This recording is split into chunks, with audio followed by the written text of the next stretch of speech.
Good evening, this is Atmospheric Alex here, and welcome back to another hurricane outlook and discussion video.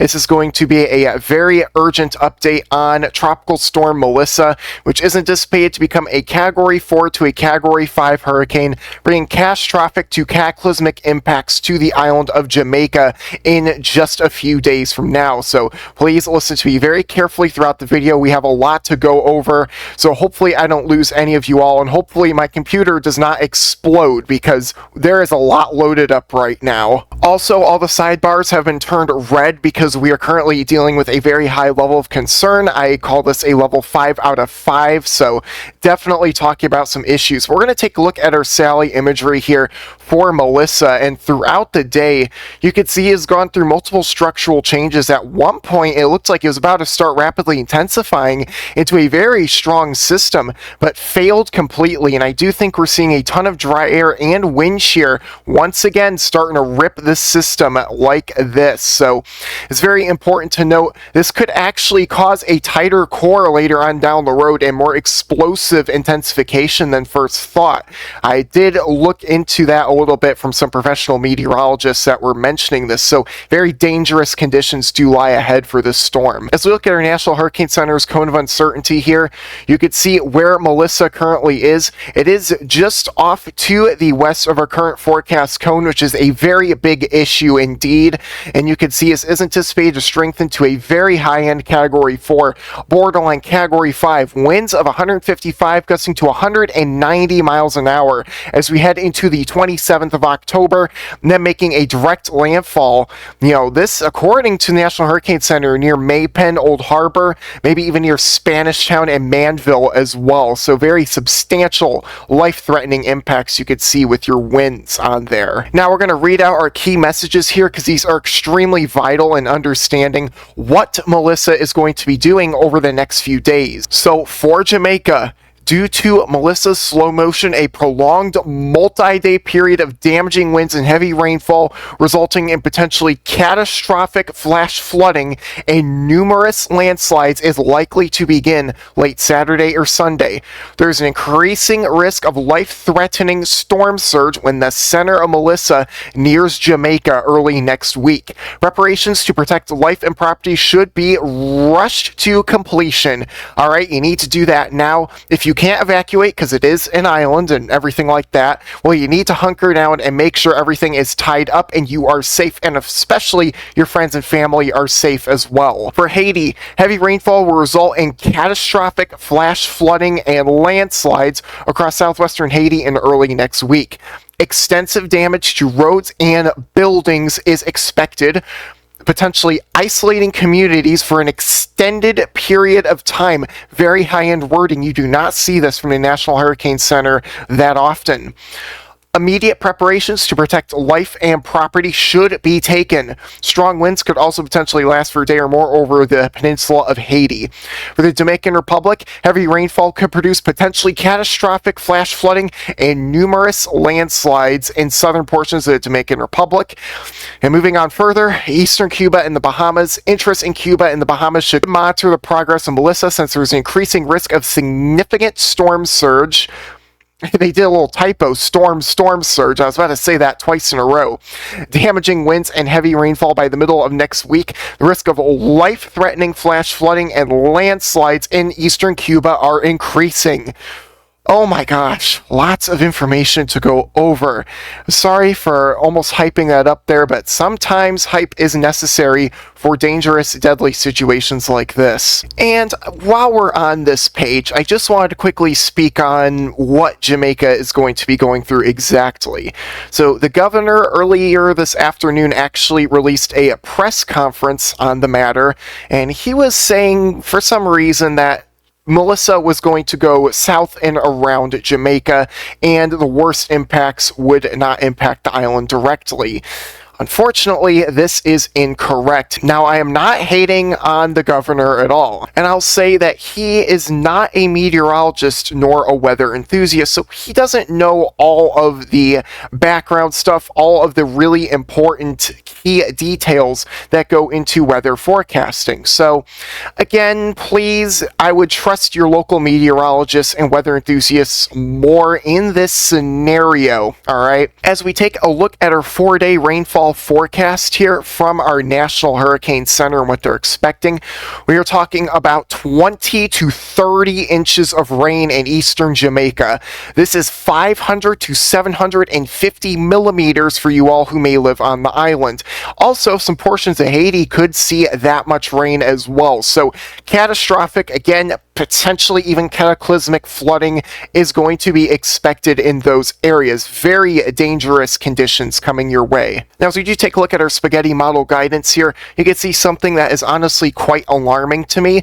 You could see here multiple members all the way down here nearly stall out the system just offshore of Jamaica. You can see we have our 24-hour increment, our 48-hour increment, and our 72-hour increment. Day 1, day 2, day 3. This is going to be moving incredibly slowly, and make things worse, this is day 4. So this is going to be all around the island for 3 days straight, bringing catastrophic impacts. Very, very concerning look. Now here is yet another tool I love to look at. This is your multi-model grand ensemble. So this is basically every single model, every single ensemble, basically all 250 or so in one chart here.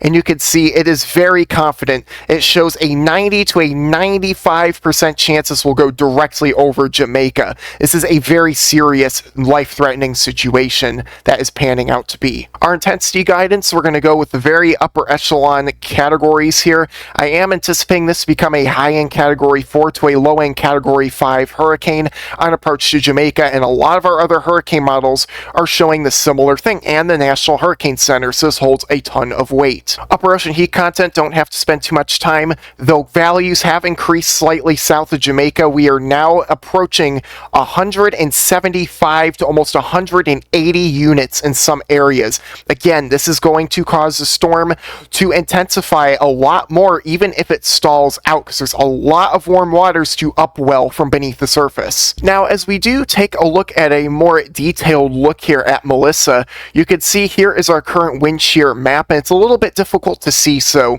actually we're going to go back to this. That's better.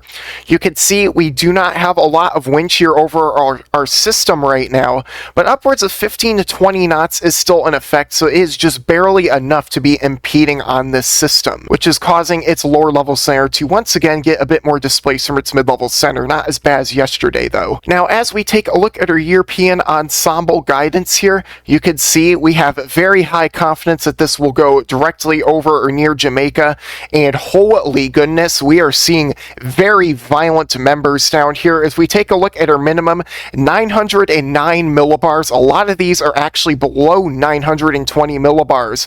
The majority of these are category 5 intensity that go directly over the island. This is something very important, and you do not see this often from the European ensemble. You could see even a few that are actually getting below 900 millibars again. This is absolute crazy stuff here, and then this blows into Cuba, absolutely wrecks through the Bahamas, Turks and Caicos, and then Bermuda. I have a feeling you're going to need to watch this as well. Now we're going to look at your European ensemble rainfall predictions here, and you can see they have actually gone down just very ever so slightly, because the center of Melissa may stay just a tad further south on some of your guidance. Still showing upwards of 2 feet in isolated locations in eastern Jamaica. That's something to note. Majority of the island, though, only seeing 10 to 12, but I don't think this is correct. I think it will be closer to 20 to 30 inches like the National Hurricane Center does advertise.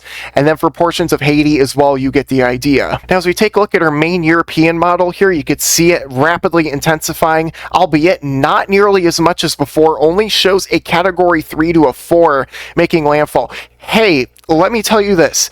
what if this doesn't intensify into a major hurricane? It doesn't matter. You're still going to be talking about a ton of rainfall on the island.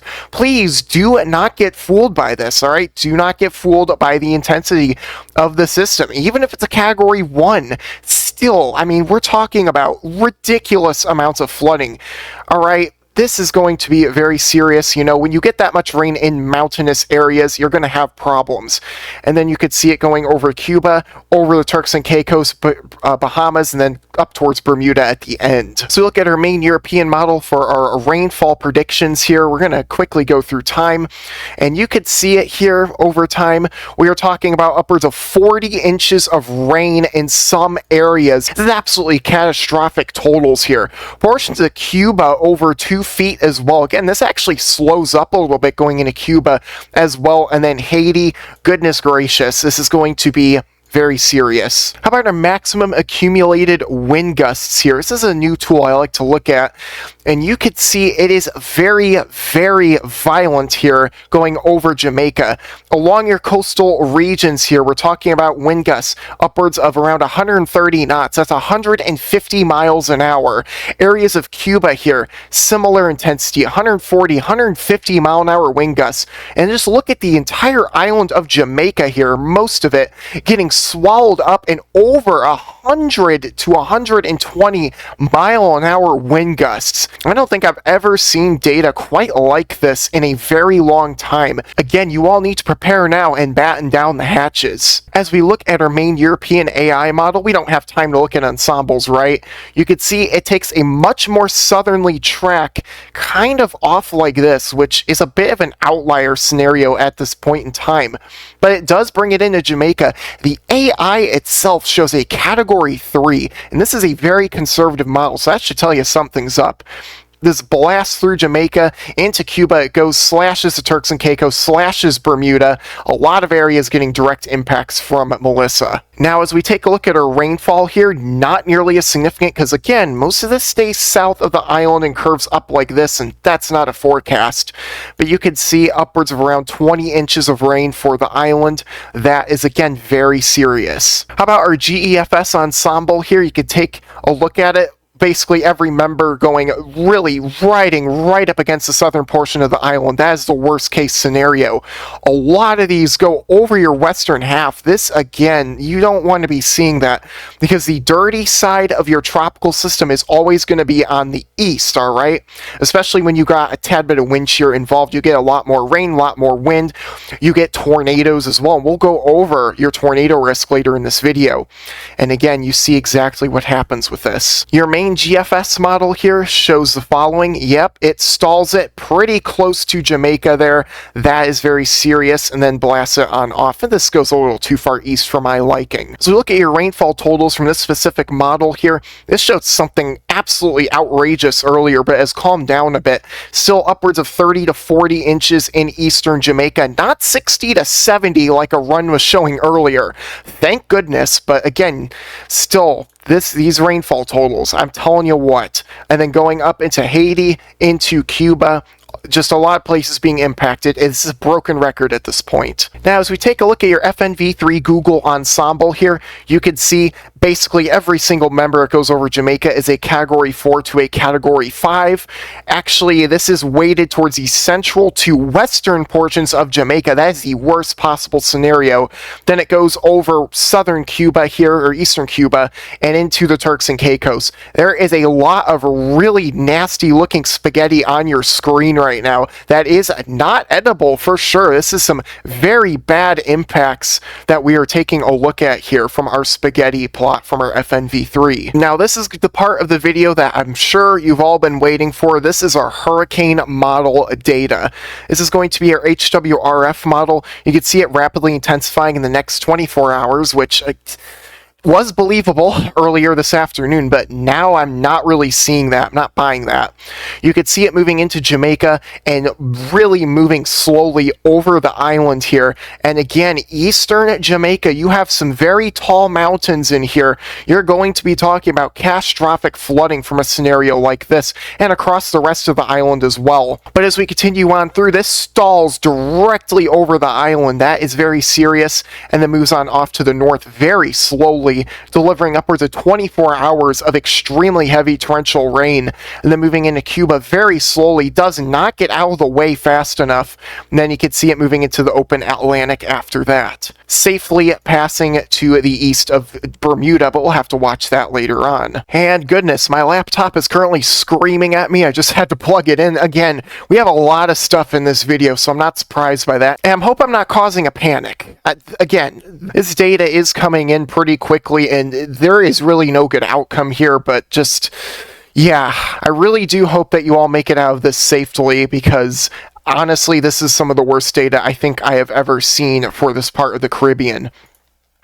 Alright, as we take a look at our 10-meter wind speeds here from our HWRF model, you can see this does not become a Category 4 because it slams into the island too quickly, but going right over Kingston, over 100-mile-an-hour sustained winds are possible, and the whole island does get swallowed up and damaging to destructive to even locally catastrophic winds here.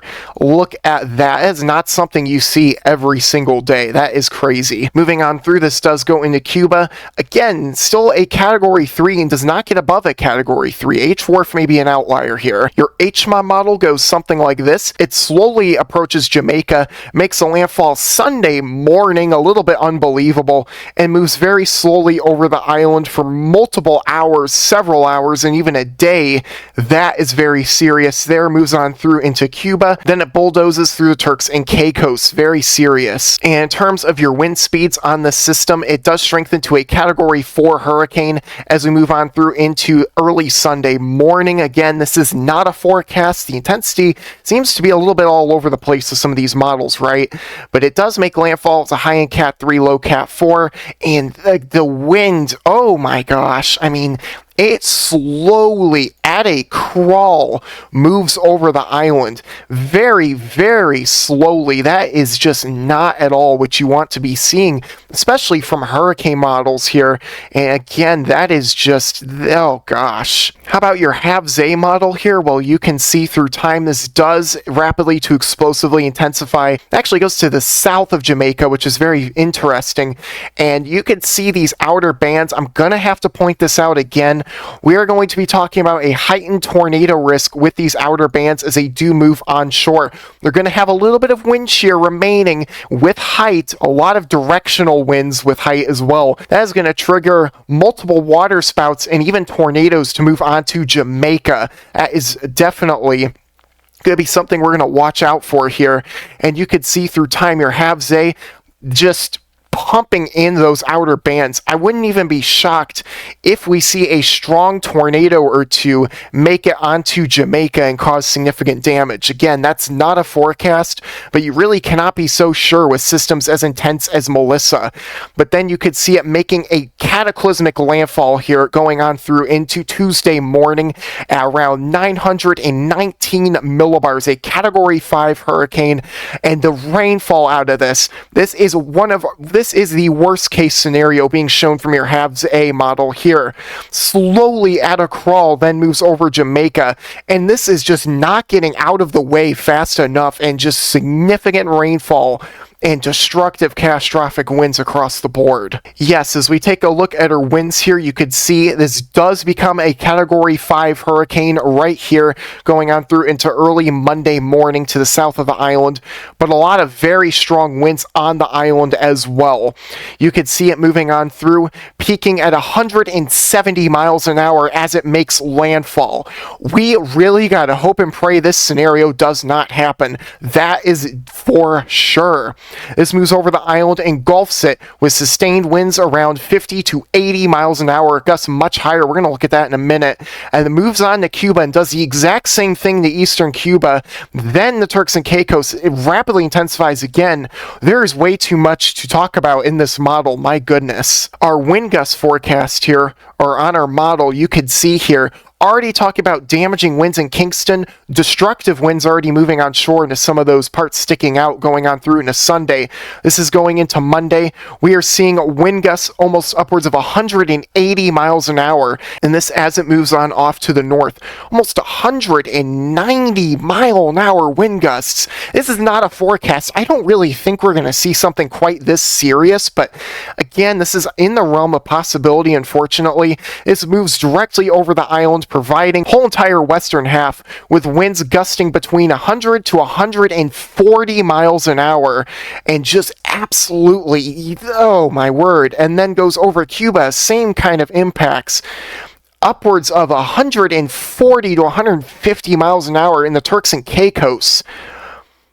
Guys, this is for sure a system that should not be messed around with. Everybody in the path of this, you need to take this very seriously. If you can evacuate, do that immediately. I am not joking about this. As we take a look at our halves B data here, it does something a little bit different, and it does still explosively intensify and makes a landfall right there on the southward tip of Cuba, but it moves over eastern Cuba a lot faster. And actually, I think this is a major outlier because it races over Cuba, still causing very significant impacts, but not as bad as the halves A or other hurricane models, then over Cuba, over Turks and Caicos. But again, this is just not a good situation overall. As we look at our halves B data here, you could see here from our wind gust perspective, or our wind perspective, I should say, we're talking about winds upwards of Category 5 intensity. You saw it briefly there. And then, yes, I mean, still very serious. Our wind gusts here are going to be roughly the same. Again, gusts upwards of 180 miles an hour possible on this system in the open Caribbean. And as this moves on shore, Kingston, upwards of 130 mile an hour wind gusts from this model. Wow. And then that continues on through just like that. Also, one more thing before we round off the video, make sure you're getting your information from a reliable source. AccuWeather in this scenario is not a reliable source because Brownsville, Texas will not be seeing any impacts from Melissa. And I honestly really question what is going on in their department at the current point in time. Is their PR team going to maybe respond to this? I'm not sure, but this is blatant false information being spread online from a large corporation. Please do not trust AccuWeather in this scenario. And with that being said, thank you all so much for tuning into today's video. I really hope you enjoyed it. Well, really found it informative. You really shouldn't have enjoyed it because there's a lot going on right now. And if you did find this extremely informative or life-saving, please be sure to smash that like button, subscribe to my little corner of the weather community down below, and share this video with friends and family on social media. If they live in Jamaica, I mean, you could see from the satellite image here, or simulated imagery here, Jamaica is going to be seeing a lot of problems. So if anyone you know lives on Jamaica, please share this with them immediately and even give them some other sources as well to go off of. With that said, have a wonderful night. Stay extraordinarily weather aware out there, and please do not play around with Hurricane Melissa.